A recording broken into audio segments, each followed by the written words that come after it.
जिम्मेदार कौन है? ये सभी घोटाला जो बच्चों के साथ धोखाधड़ी करने में, इसके लिए केंद्र में बैठा जो भारतीय जनता पार्टी का नरेंद्र मोदी का जो मंत्रिमंडल में जो मंत्री है, जो वजीर है, जो देश का शिक्षा मंत्री है, वो धर्मेंद्र प्रधान, आज भी वो वहां पर कड़ी की कड़ी सजा मिलनी चाहिए और धर्मेंद्र प्रधान का राजीनामा होना चाहिए। इसलिए ये हमारी 3 मांगों को लेकर ये आंदोलन चालू होने वाला है। ये आप सब लोगों को, आप यहाँ पर मेरे छात्र भाई बड़े संख्या में यहाँ पर उपस्थित है, मैं आप सब लोगों को मैं यहाँ पर एक विनती करना चाहूंगा कि सभी लोग इस देश के अंदर पहली बार आदरणीय राहुल गांधी जी ने इस शिक्षा नीति के ऊपर, शिक्षा प्रणाली के ऊपर, छात्राओं के प्रश्नों के ऊपर ये जो उसको प्रकाश डालने का काम किया है। और ये काम मैं इसीलिए आदरणीय राहुल गांधी जी को बहुत बहुत तहे दिल से धन्यवाद दूंगा कि जिस प्रकार से सामने बातें आई है, यहाँ पर कई परिवार है, बच्चों को लिए उन्होंने अपनी जान हथेली पर लेकर जो थोड़ी बहुत कमाई थी वो बच्चों के तालीम के ऊपर, पढ़ाई के ऊपर खर्चा करके उनका भविष्य आज अंधेरे में देखकर डिप्रेशन में चले गए। इस प्रेस वार्ता में बहुत बहुत स्वागत।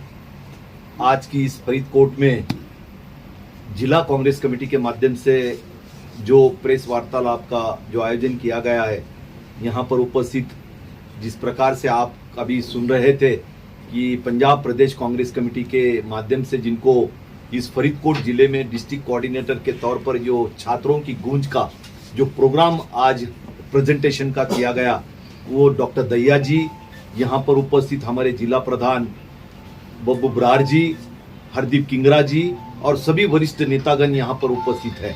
आप सब लोगों को ये बात मैं बताना चाहता हूँ कि इस माध्यम से कि जिस प्रकार से लोकसभा में नेता प्रतिपक्ष आदरणीय राहुल गांधी जी ने राजस्थान में कोटा में जाकर जो 12वीं की कक्षा में हो, 11वीं की कक्षा में हो या उसके आगे के जो पढ़ाई कर जो एग्जाम देने के लिए जो तैयारी करने वाले बच्चों के साथ जो इंटरैक्शन किया, जो इंटरैक्शन के बाद ये सच पता चला कि जिस प्रकार से 2 महीने पहले जो 22 लाख विद्यार्थियों के साथ में, छात्रों के साथ में जो धोखाधड़ी हुई थी, वो धोखाधड़ी और उसके लिए जो जिम्मेदार लोग थे, आज भी उनके ऊपर किसी प्रकार की कार्रवाई नहीं हुई।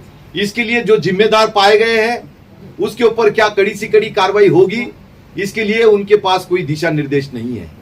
इसके लिए जिम्मेदार जो है देश का शिक्षा मंत्री, आज भी उस मंत्री पद पर बैठकर वो दोबारा से वो काम कर रहा है। देश के प्रधानमंत्री नरेंद्र मोदी इसके ऊपर चुप्पी साध के बैठे हैं।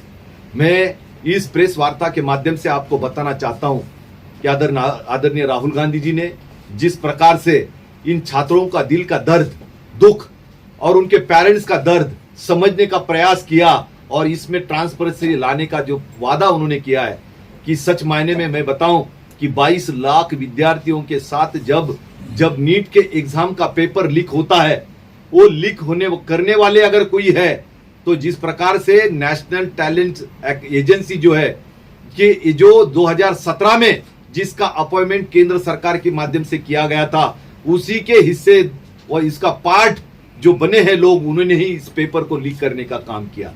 करोड़ों रुपया जो कोचिंग क्लासेस वाले लोग हैं, जिनके अमीर बाप के बेटे जो लोग हैं, उनको फायदा पहुंचाने के लिए ये पेपर को बेचा गया। ये सिस्टम महाराष्ट्र से सीकर तक, सीकर से हरियाणा, हरियाणा से केरला, केरला से कर्नाटका, ऐसे हालात में आपने देखा कि ये 22 लाख छात्राओं के साथ खिलवाड़ करने का काम होने के बावजूद भी आज धर्मेंद्र प्रधान यहाँ पे इस्तीफा नहीं दे रहे हैं।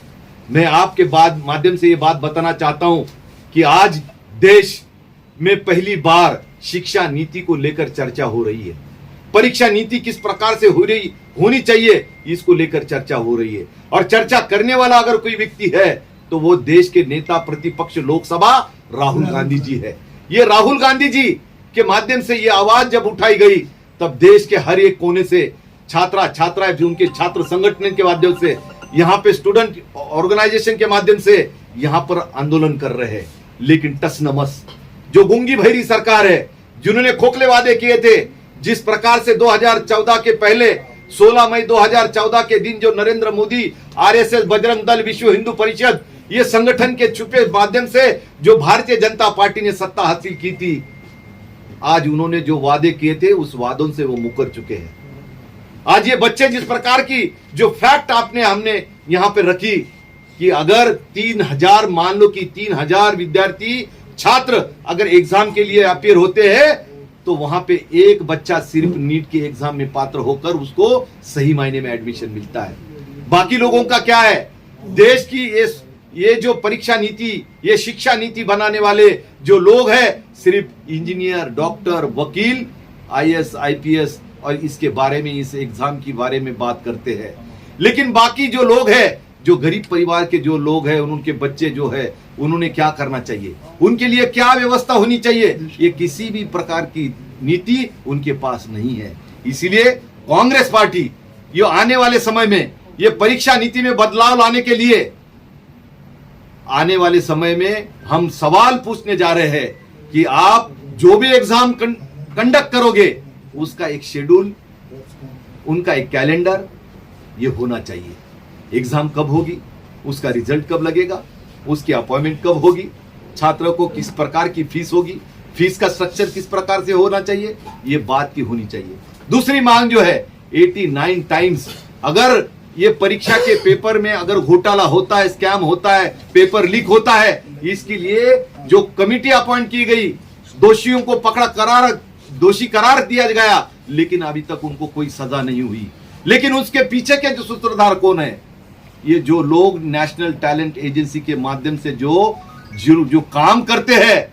हमारा मानना है कि जिस प्रकार से आज इतना बड़ा स्कैम होने के बाद 22 लाख विद्यार्थियों के साथ जब ये उनके जीवन के साथ जब खिलवाड़ किया गया, आज भी कोई संगठन यहां पे चुप्पी साध के बैठे हैं। मैं उसका नाम आपके सामने आज लेना चाहता हूं।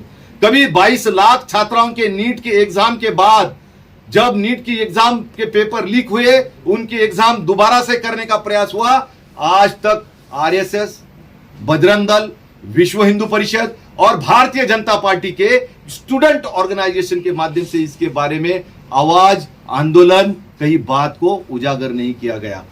मानता हूं कि क्या है यही लोग हैं कि जो परीक्षा नीति और शिक्षा नीति को बदनाम करने के लिए, गरीबों से शिक्षा छीनने के लिए, गरीबों को जो अधिकार मिलना चाहिए शिक्षा का, जो शिक्षा को विरोध करने वाली जो विचारधारा थी, जिसके इसके पहले हजारों साल से जिन लोगों ने यहां पे कई लोगों को, समाज को जो शिक्षा लेने से इनकार किया था, आज वही लोग इसके पीछे तो नहीं है। ये मैं सवाल आपके माध्यम से उनको पूछता हूं। और मैं दोषी करार जो पाया गया है, देश का जो शिक्षा मंत्री है धर्मेंद्र प्रधान, उसका यहां पर रेजिग्नेशन होना चाहिए। ये मांग कांग्रेस पार्टी के माध्यम से हम करते हैं और आप लोगों को ये बात बताते हैं, जब तक ये मांग हमारी पूरी नहीं होगी तब तक कांग्रेस पार्टी और कांग्रेस पार्टी का वर्कर और इस देश का छात्र खामोश नहीं बैठने वाला है।